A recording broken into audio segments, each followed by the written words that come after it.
Batman and Mr. Freeze, SubZero. While not my favorite Batman movie, it ended up being a much needed conclusion to one of the best creations to come out of Batman the Animated Series, and that is the story of Victor and Nora Freeze. Where originally Mr. Freeze was nothing more than a 2-bit criminal back in the day, the story of his love, Nora Freeze, and the unbelievable illness she ended up having, only to be cryogenically frozen in order to preserve her life, the accident, quote unquote, that Victor Freeze ended up in, that made it so that he could not survive in anything but below zero conditions, and the tragedy that is their life.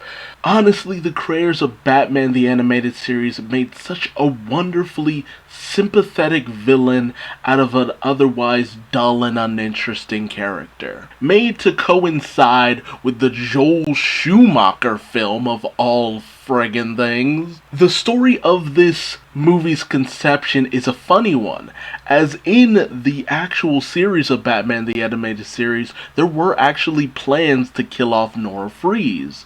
But because the plans to introduce Nora Freeze in the Batman and Robin movie, it completely put a halt to that.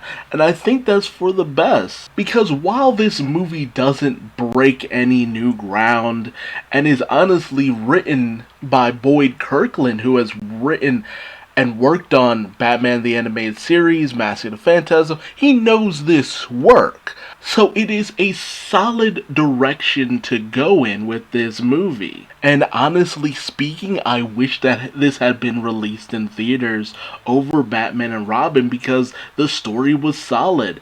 It had something to go off of. But because of the failure that was Mask of the Phantasm, in all things except storyline, the failure that is Mask of the Phantasm, it only ever got a home release, but even then it still managed to win an Annie Award because it was solid storyline and wrapped up things for Mr. Freeze. Now, because of Batman Beyond, we know that isn't completely the case. We know that things go a little bit further from here. But if you wanted to kind of cap things off with this character that they had so lovingly molded into something so much better and so far beyond anything we could have ever imagined for Mr. Freeze in general, this was a great way to do it. The idea that Nora Freeze, with a simple organ transplant, could potentially be cured of all of her diseases. The fact that Mr. Freeze, because of the nature of the transplant, it would potentially take using a live donor. The fact that they ended up kidnapping Barbara Gordon and convincing her to go through with it because they said, oh, it's just a blood transplant. Honestly, my only gripe with this movie was ultimately that while you did have Barbara Gordon in the movie, she didn't play that big of a part despite the fact that it was her organ they were trying to harvest. But that's not a bad thing. This was Mr. Freeze's movie. Yes, Batman had top billing, but this was Mr. Freeze's movie, and he really did shine in this. And the supposed tragic end that he meets after finally coming to his senses, not wanting to end a life after all of this just to preserve another. Maybe that Nora wouldn't have wanted that. I think that's how that went. It's been a while since I've watched this movie. I definitely need to watch it again, but he plummets to the depths of the frozen sea, seemingly dying, only for us to find out he did survive, and finally getting that conclusion of Nora being brought back. It's just like, yes, there was some form of a happy ending. And while Victor wasn't able to actually go with her or even be with her, him just being glad that she was able to be brought back in some capacity is beautiful. It's so beautiful.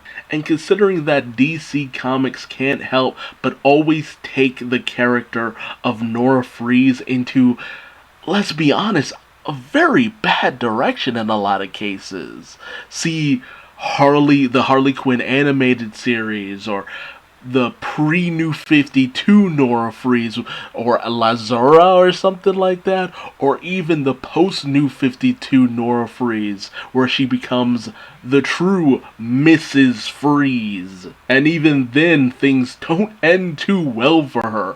I'm pretty sure she's currently dead in the comics. This direction that they chose to go in was probably the sweetest way to end a character that they had also introduced into the storyline. Like, we don't talk about it too much, but Nora Freeze is a creation of Paul Dini for Batman the Animated Series. Bruce Timm and Paul Dini created a goldmine of characters with depth, or just who were just plain interesting. Livewire, Nora Freeze, Harley Quinn. They did the one thing that I always love to see from people who work on these adaptations of comics.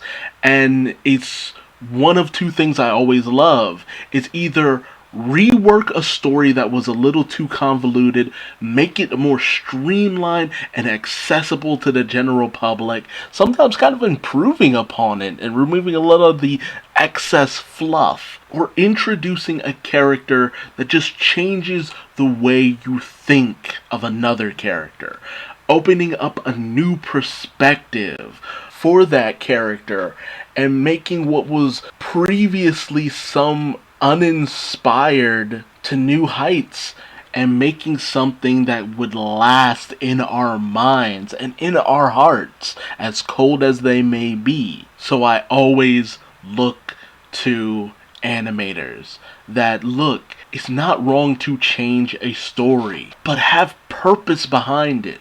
Do something with it. Think outside the box, and you might just make something that resonates with fans more than anything else ever did. This movie is symbolic of the beautiful direction they chose it to go in with Mr. Freeze, and for that, I will always look fondly upon this movie, whether it was for the best or not. But don't just take it from me. What did you think about this movie? What do you think about the character of Mr. Freeze and Nora Freeze? Did all of this resonate for you as it did for me?